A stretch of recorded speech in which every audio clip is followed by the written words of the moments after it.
এক বুদ্ধিমান রাজপুত্রের গল্প। অনেক দিন আগের কথা। অরণ্যপুর রাজ্যের রাজার একমাত্র রাজকুমার ছিল আকবর। রাজার ইচ্ছেতেই আকবর ছোটবেলা থেকেই বিলেতে লেখাপড়া করছিল। লেখাপড়া শেষ করে যখন রাজ্যে ফিরে এলো, তখন রাজা ভাবলেন রাজপুত্রের জ্ঞানের পরীক্ষা নেওয়া দরকার। তিনি রাজপুত্রকে ডেকে পাঠালেন। রাজপুত্র পরীক্ষা দেওয়ার জন্য প্রস্তুত ছিলেন। রাজা বললেন, রাজপুত্র আকবর, তুমি বলো 2 আর 2 কত হয়? রাজার এত সহজ প্রশ্ন শুনে রাজপুত্র বিস্মিত হলেন। এ কথা শুনে রাজপুত্রের ভীষণ রাগ হলো। সেই রাগে রাজপুত্র সাথে সাথেই উত্তর দিল, 2 আর 2 5 হয়। এই উত্তর শুনে রাজা সিংহাসন থেকে উঠে দাঁড়ালেন আর বললেন, তুমি রাজ্য ছেড়ে নির্বাসনে চলে যাও। এ কথা বলে রাজা রাজপুত্রকে বনবাসে পাঠিয়ে দিলেন। রাজপুত্র জঙ্গলে একা ঘুরে বেড়াচ্ছিল। এরই মধ্যে সূর্যকিরণ রাজ্যের রাজা পথ হারিয়ে জঙ্গলের ভিতরে সৈন্যদের নিয়ে ঘুরে বেড়াচ্ছিল। হঠাৎ করে রাজকুমার আকবরের সাথে দেখা হয়ে গেল। রাজা রাজকুমার আকবরকে দেখে বললেন, তোমার পরিচয় কি? আমি একজন সাধারণ মানুষ, তবে আমি আপনাকে সাহায্য করতে পারি। রাজকুমার আকবর তার মেধাকে কাজে লাগিয়ে রাজাকে রাজ্যে ফিরে যেতে সাহায্য করল। সূর্যকিরণ রাজ্যের রাজা রাজকুমার আকবরের বুদ্ধিমত্তা দেখে অনেক পছন্দ করল এবং কাছে রাখতে চাইল। রাজকুমার খুশি হয়ে প্রস্তাব গ্রহণ করল। তাকে দেওয়া হলো ঘোড়া দেখাশোনা করার দায়িত্ব। সূর্যকিরণ রাজ্যের রাজারও ছিল একটিমাত্র রাজপুত্র, কিন্তু সে ছিল ভীষণ বোকা ও সহজ সরল। এরই মধ্যে সূর্যকিরণ রাজ্যের রাজা তার প্রতিবেশী স্বপ্নপুরী রাজ্যের রাজকুমারীর সাথে রাজপুত্রের বিয়ে ঠিক করল। স্বপ্নপুরী রাজ্যের রাজকুমারী ছিল যেমন বুদ্ধিমতী ও তেমন ছিল অপরূপা সুন্দরী। রাজকুমারী তার হবু স্বামীর বুদ্ধিমত্তার পরীক্ষা নিতে চাইল। সূর্যকিরণ রাজ্যে খবর পাঠানো হলো বিয়ের পূর্বে রাজকুমারকে 3টি পরীক্ষা দিতে হবে। সূর্যকিরণ রাজ্যের রাজা দুশ্চিন্তায় পড়ে গেল, কারণ তার একমাত্র রাজপুত্র ছিল বোকাশোকা।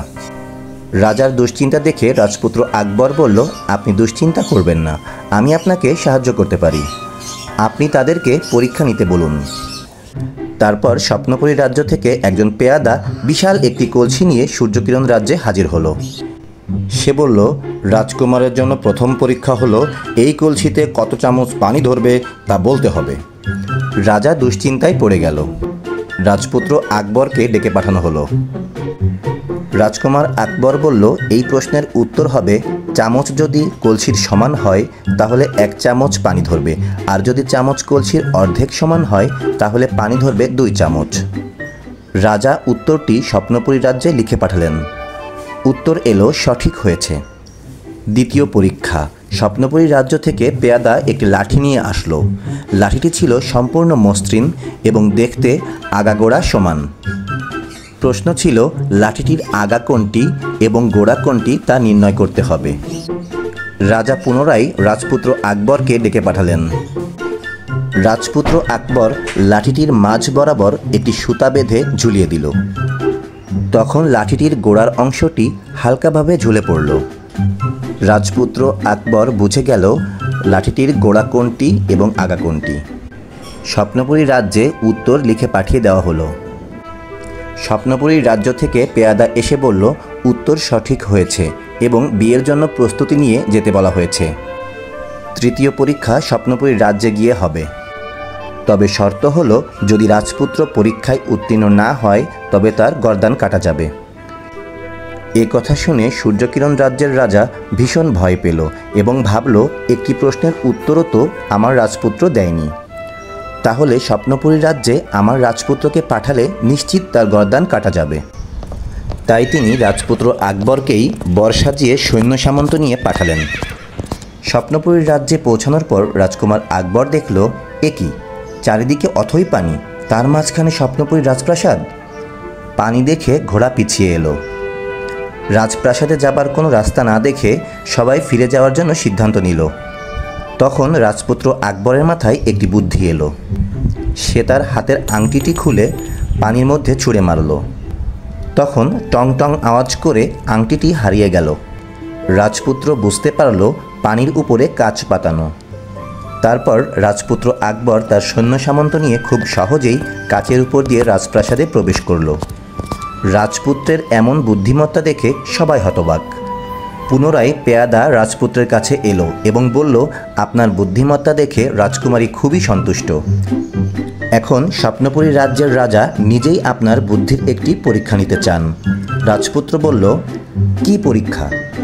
পেয়াদা উত্তর দিল, বিভিন্ন রাজ্য থেকে আমন্ত্রিত রাজকুমারীরা আপনার সামনে নাচবে, আর তাদের মধ্যে থাকবে আপনার হবু স্ত্রী। এই রাজকুমারীদের মধ্য থেকে আপনার হবু স্ত্রীকে খুঁজে বের করতে হবে। রাজপুত্র উত্তর দিল, ঠিক আছে। রাজকুমারীরা নাচতে শুরু করলো। রাজপুত্র আকবর ঘুরে ঘুরে দেখতে লাগলো। হঠাৎ করে সে একটি রাজকুমারীর হাত ধরল। তা দেখে সবাই তালি দিল।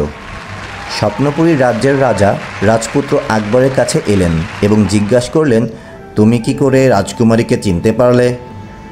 তুমি তো আগে কখনো তাকে দেখোনি।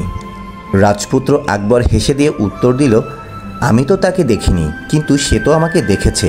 তাই নাচ করার সময় অন্যান্য রাজকুমারীরা সাবলীলভাবে নাচলেও সে আমার সামনে নাচতে লজ্জাবোধ করছিল। তা দেখে আমি বুঝতে পেরেছি সেই আমার হবু স্ত্রী। রাজপুত্রের এমন বুদ্ধিমত্তা দেখে সবাই প্রশংসায় পঞ্চমুখ।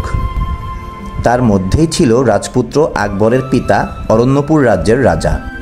অরণ্যপুর রাজ্যের রাজা রাজপুত্র আকবরের কাছে নিজের নির্বুদ্ধিতার জন্য ক্ষমা চাইলেন এবং রাজপুত্রকে রাজ্যে ফিরে যেতে অনুরোধ করলেন। তারপর ধুমধাম করে রাজপুত্র আকবর এবং স্বপ্নপুর রাজ্যের রাজকুমারীর বিয়ে হলো এবং তারা সুখে শান্তিতে জীবন কাটাতে লাগলো। গল্পটি ভালো লাগলে আমার চ্যানেলটি সাবস্ক্রাইব করুন এবং পাশে থাকা বেল বাটনটি প্রেস করুন। ধন্যবাদ।